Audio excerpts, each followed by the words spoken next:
Hola, everybody. Welcome to the Terror Show. Woo! Woo! Woo! Oh my gosh, thank you guys. Thank you. Thank you for showing up, Hazel. Wow. Can somebody get me a water? Ellen? Where's Ellen? Is she not working today or what? I know that she doesn't have her own talk show anymore. She's with who? Jerry Springer? These motherfuckers, you can't even freaking rely on anybody anymore. Okay, guys, so thank you for showing up today, and today we're going to talk about how you, at one point in your life, honestly, didn't believe in miracles. For some of you.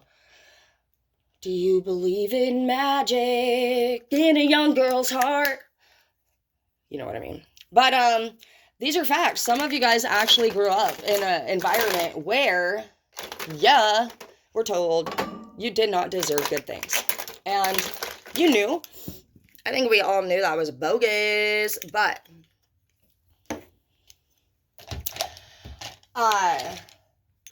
the way the brain wounds itself and hurts itself when these things happen is that it actually starts to slowly, but, you know, it's crazy, but it starts to believe it, right?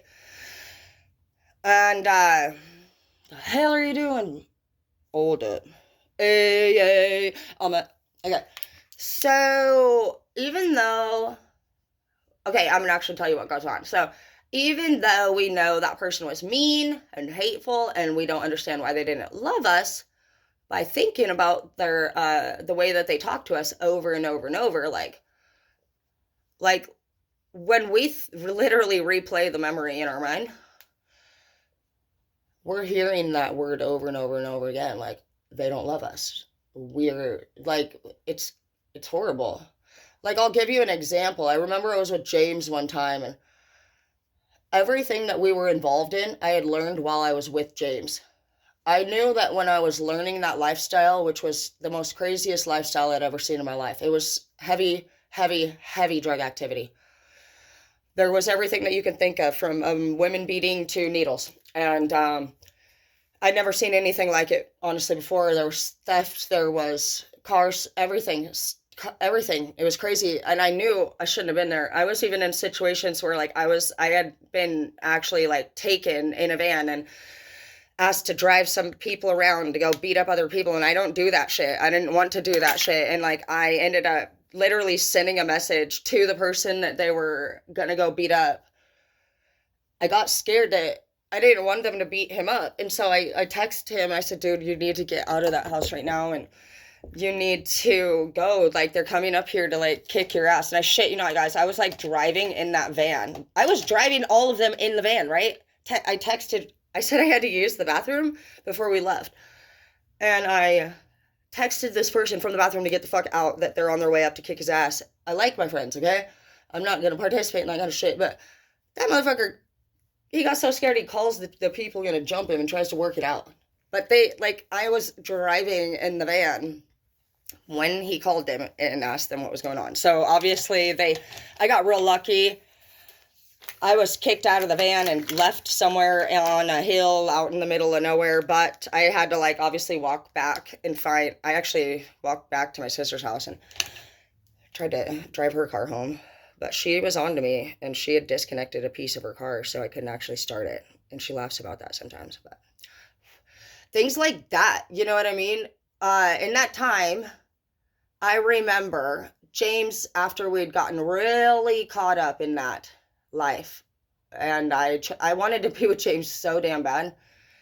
I loved James so much, and then I was also now getting really addicted to stuff I shouldn't have been, and I didn't want to even, like, I remember when James started doing it, he would tell me that we were both going to do it because if we didn't do it the way that he wanted to, it was a waste.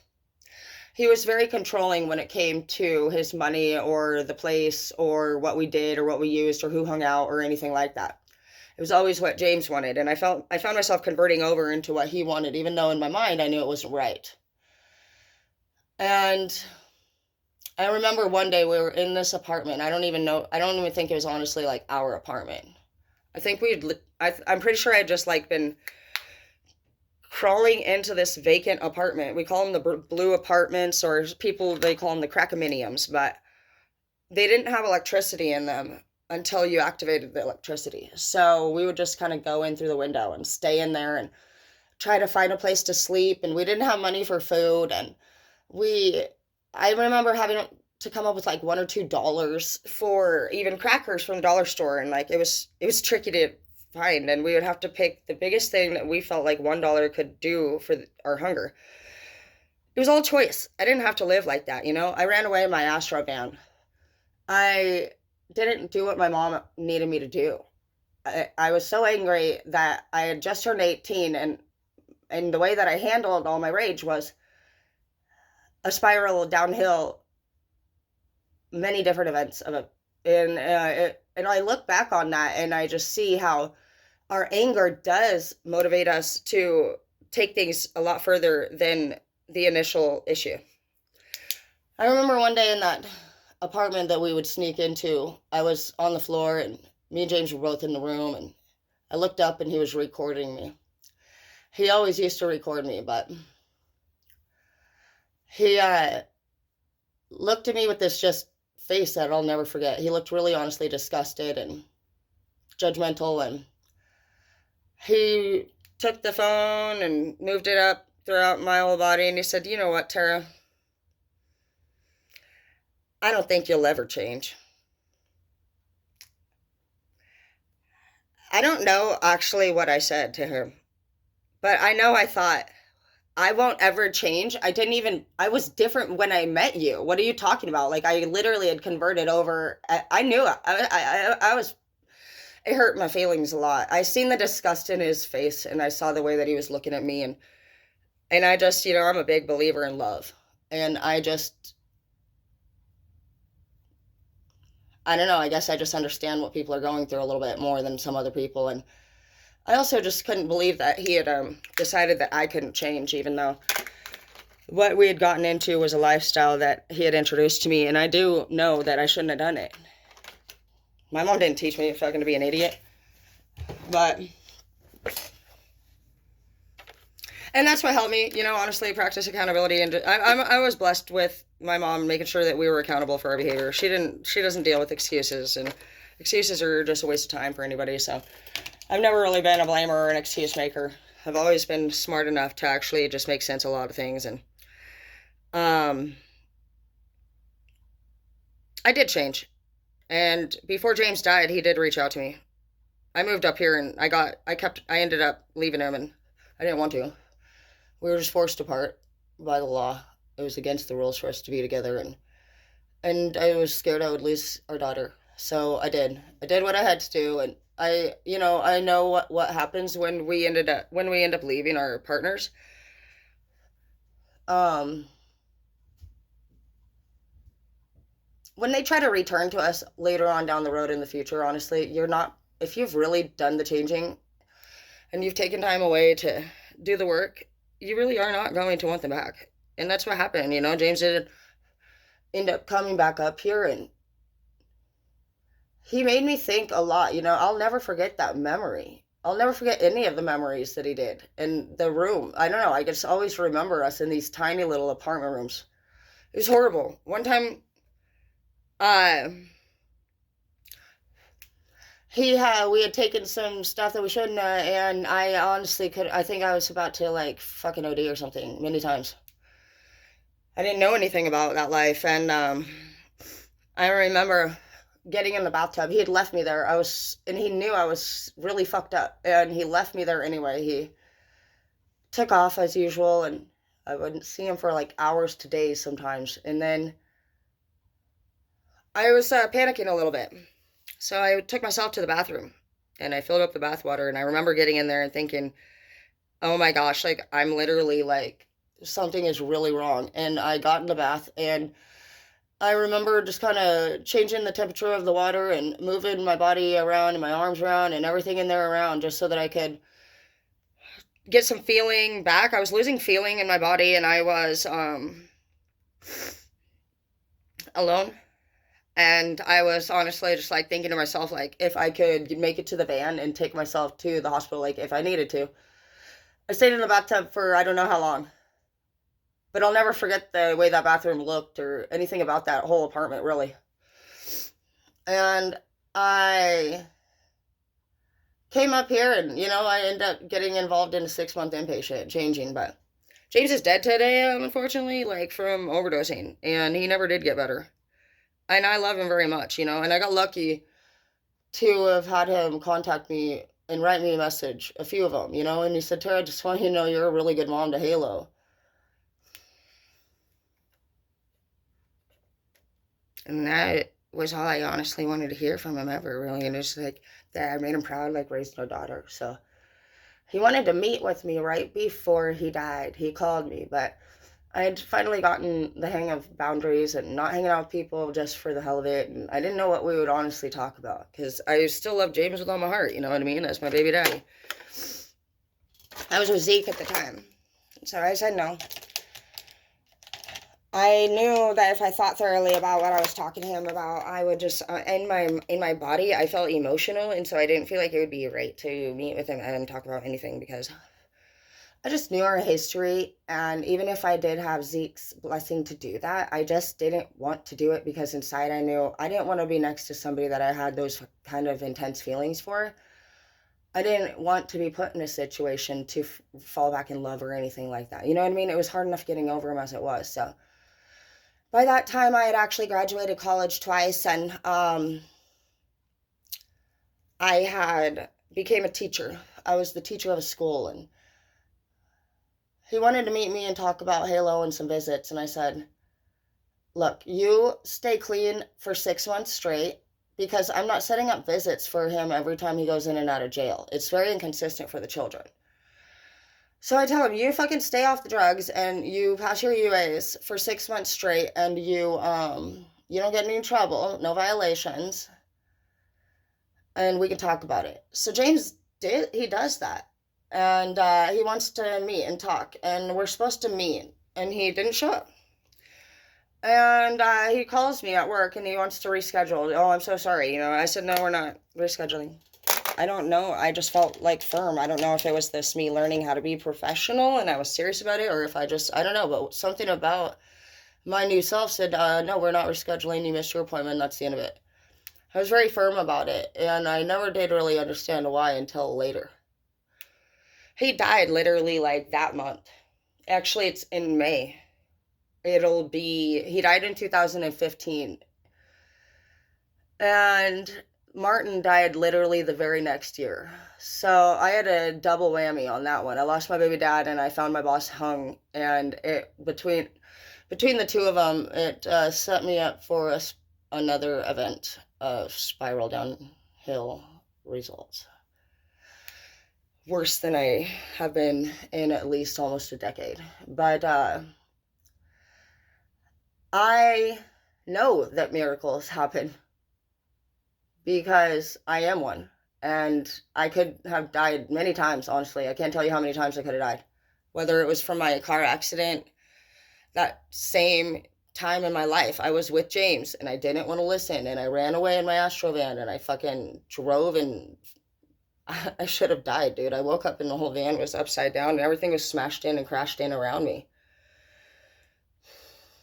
And I only bit my tongue and knocked myself out unconscious. I know there have been so many different incidents in all of our lives that we look back on and they do bring us pain. And I think about that thing that James said often. I don't think you'll ever change.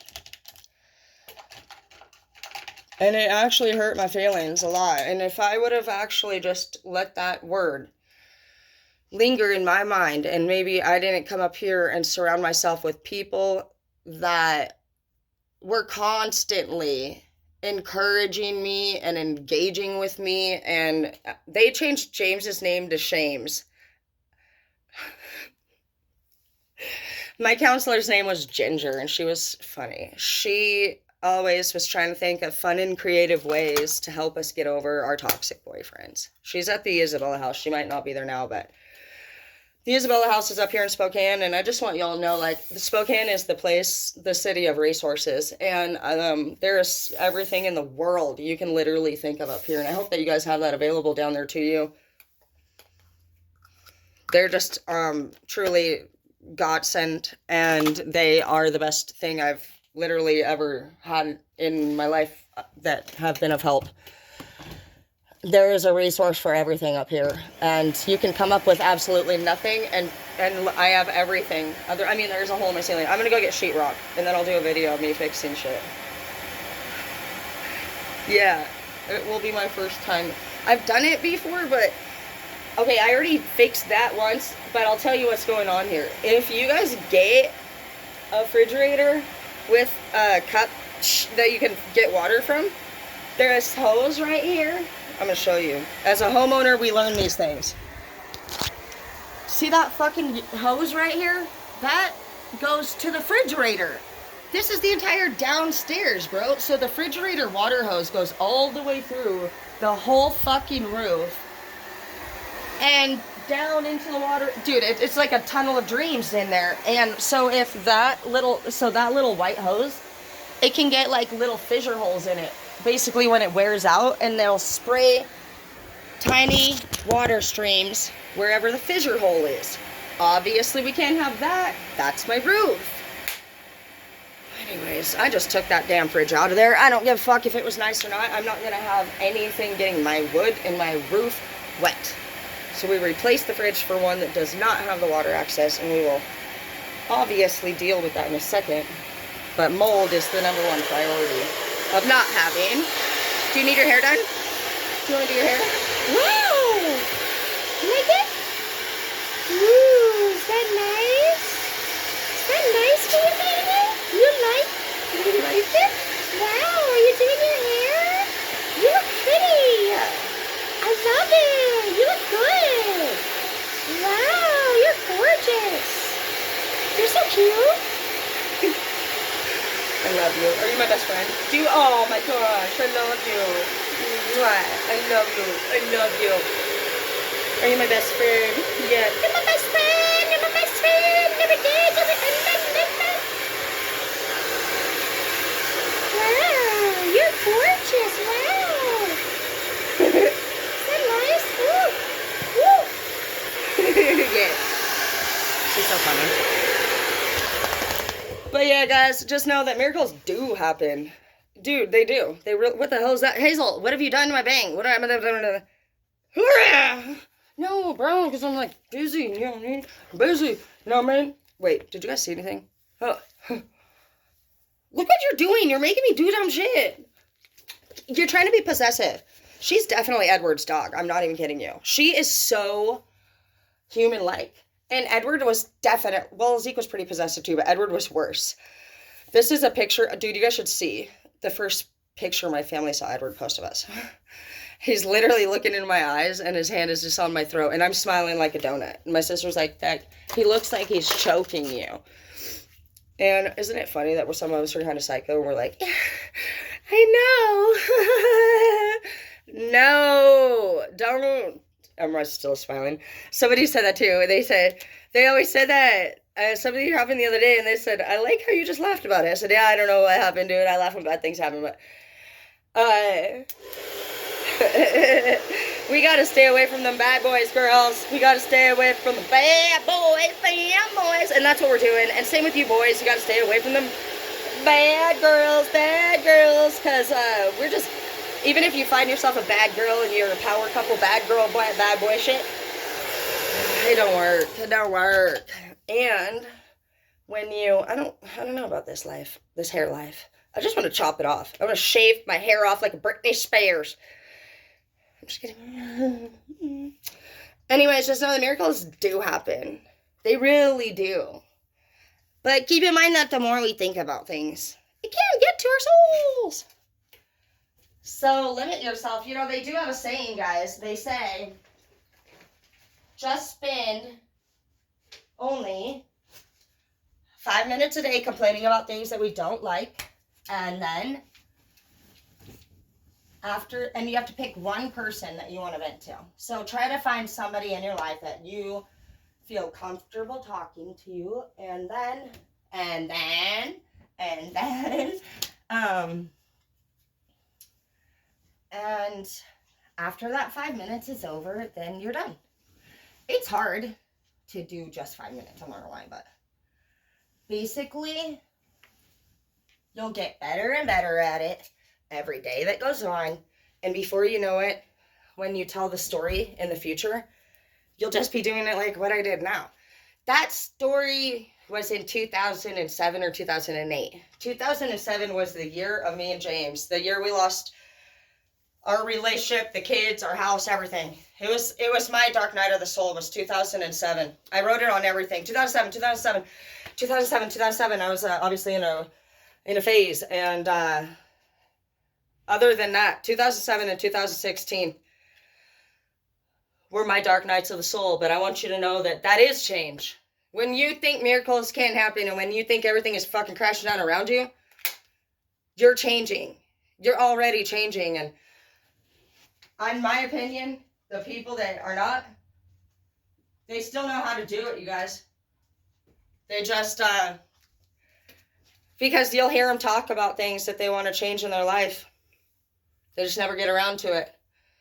And I knew that about myself. I thought about trying to do everything any other way than the way I was supposed to. I didn't want to go through the hoops of the law. I didn't want to do what they said. I didn't want to do this. I didn't want to do that. I thought, how can I do anything else? You know what I mean? I just surrendered eventually, and I realized that I was looking for something I didn't need help. I was looking for something to save me. I was looking for a way out. I was trying to do anything except for what I needed to do. And that taught me something about myself that day. It taught me that I was wise. I was wise enough to know before I began doing anything I shouldn't have been. I was wise enough to try to do anything but what I should have done. Navigate my way, manipulate my way through with CPS and system. And it worked for a while, but it didn't really in the end. Because you only get a year's worth of time to get your shit together. So even if you're manipulating the system and they can't prove that you're bad, you still only have a year to get right. Wish I would have paid better attention to that, but I just wanted you to know that anybody can change. And you can too. You do have it within yourself to be successful. Miracles definitely happen. You're a miracle every day. You were born a miracle. You were born blessed. You were born with every skill that you needed. At the end of the day, when we feel like change can't occur or isn't occurring, it's because we're not taking the steps that we need to make it happen. And sometimes it does require us to be brave and bold and let things go that we don't want to. But if you did try to do that, you'll find that you will be much more happy with yourself and the results than you would be if you stayed. I promise. I've done it every time. I wouldn't take anybody that I left back. For some of you guys, maybe you've never even left anybody. But if you were just wondering if it's possible and if you're going to be successful or not, you'll be as successful as you think you are. Your value and your worth is based off of how you see yourself and what you want for yourself. And honestly, like, you guys can do anything in the world that you want to do. And it, you know what people think about you, what you've done, what you've learned, what you've lost does not define you as an end story. It creates the whole story. Every part of what you go through will create the whole story. And James did in the end. Respect me. I did get what I wanted in the end. I got my life back together, and I got the house, and I had our daughter, and I even got his blessing. And then he died. And I realized that the reason why I didn't want to reschedule that meeting that day more than likely is for some reason, my body just said no. No, don't do that. And I think it's because, like, had I seen him again right before he died, I could have been real messed up. Being that I'm so in love. I was so in love with him. I swear to God, I haven't been married yet to this day because I think he's waiting for me to get to heaven, and I'm not even kidding about that. I'm scared for my life. I wasn't planning on marrying him. But do you ever just wonder things just for the fun of it? I always joke around, and sometimes when I'm driving, sometimes I feel like he might be in the passenger seat of the car, you know, and just for when that little moment happens, I just imagine him to be. Why not? Why not just live in the good moments and the memories and be positive and be grateful for the time that we had? I am. James was a good person, and that's why I wasn't angry at him when he passed. I knew that he was young, you know what I mean? We were all young. We were fucking 18, 19 years old on a bunch of drugs, partying. It was crazy. I'm not mad at him. I know that he's in a better place now, and I know that God's taking good care of him. And I don't have to fight for custody. But I love you. There's a pro, never con. I'm just saying. Just know that things will get better for you. And that story that you're so embarrassed to tell anybody about, I'll tell mine so that we can just all know that it's okay to be vulnerable. I never in the world would have thought I was going to do the things that I ended up doing. I was a straight A freaking prep. But if it wasn't for me hurting people that I love, I wouldn't change it for the world. Because I would probably be a snooty ass preppy little bitch, and I wouldn't ever have been able to love you guys or admit these things out loud. I would have been judging, I would have been hateful, and I would have been disgusting. And that's how I was. I was a really mean person in school, and it was because I didn't receive the love that I wanted to as a child, and so I took it out. I didn't have control over my life at home. So at school, I took it out on people that I could control. And that's the thing about bullies, is that you do see them doing things, but they more than likely aren't receiving love from their house, and they're angry, like really angry. And they're also told that they can't talk about the things that are going on in the house. It's family secret. So the kids in the house end up with no help, no support. They're screamed at. They don't know what to do. They don't know how to process their feelings. They don't know a lot of shit. And so when they do turn 18, they dip the fuck out and they get into a lot of trouble. So we're going to focus on fixing that and being understanding about why people are in the situations that they're in. Because people, you know, guys, it's really not a mystery what's going on around here in the nation. Drugs were literally, it came about in the 70s, and from it being weed to cocaine to heroin to meth, now fentanyl. It just keeps getting worse. But those things weren't around before that time. There's a lot of things that have changed. People are being born by addicts and with stuff in their system, and right from birth, you know what I mean? They're coming out with these defects or situations or conditions, and even I am guilty of not being a very good young mom. And these things really just bother me. It's the worst thing that I ever did, you guys, is become pregnant unplanned with my kids while I was with James partying. You know what I mean? I was really honestly really scared for my life. I wasn't going to keep the babies because I was scared, like, if everything would be okay. But my mom, you know, she ended up talking me into keeping them, and has been here as a support system for me, you know, to help me take care of my kids the whole time. And I'm so glad, because the twins are so beautiful. Miracles do happen, you know, they're healthy and there's nothing wrong with them at all. I didn't know I was pregnant with them until my second trimester. And same thing with frickin' Halo. I didn't tell anybody until I was 5 months. I just kept keeping my stuff a secret, and I didn't know what to do. I didn't know how to leave James. I loved my family. I didn't know how to give things up. But I learned, and you will learn too. And even if you lose things, or if you have different results than what you were hoping to achieve, just know that there is a greater purpose for everything. You're amazing, and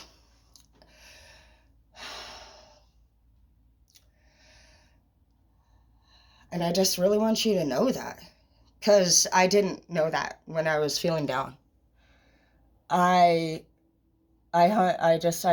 called myself the coolest loser, and when I was going through my depression, I hung out with people that I could offer help to, or that might have been worse than me. And I avoided people that judged me or pushed me to do my best. I said I hated them for what they had done to me. But that's why we gotta watch what we think and watch who we surround ourselves by. Because the things that they do say to us, around us, and we hear, do become implanted in our mind. Just like when my mom told me that if I wanted something, I could fucking get it for myself. Why don't you go pay your own fucking bills, you little something or other? And her repeating that over and over, saying, if you want to make your own rules, move the fuck out, get your own house, go get a job, pay your own bills, and then you can fucking make those rules, little girl, that's my fucking Claire, little girl. It's like, you hear shit, but if you say it enough, you will bring it to life. So do that with positive affirmations, just like you've heard negative shit. And challenge yourself to see within 60 days, are you making or breaking habits? Because that's all the brain needs. The brain only needs 60 days to make or break a new habit. That's not much time at all, guys. So if you did something every single day at the same time consistently, you're going to see your life change. So understand that the miracle that happens is you believing in yourself. When you believe in yourself, you are motivated and you are confident and you are successful because you have to believe in what you're doing. You can't be selling a dream that you don't believe in. Sell your dream and believe in yourself. Okay, you got this.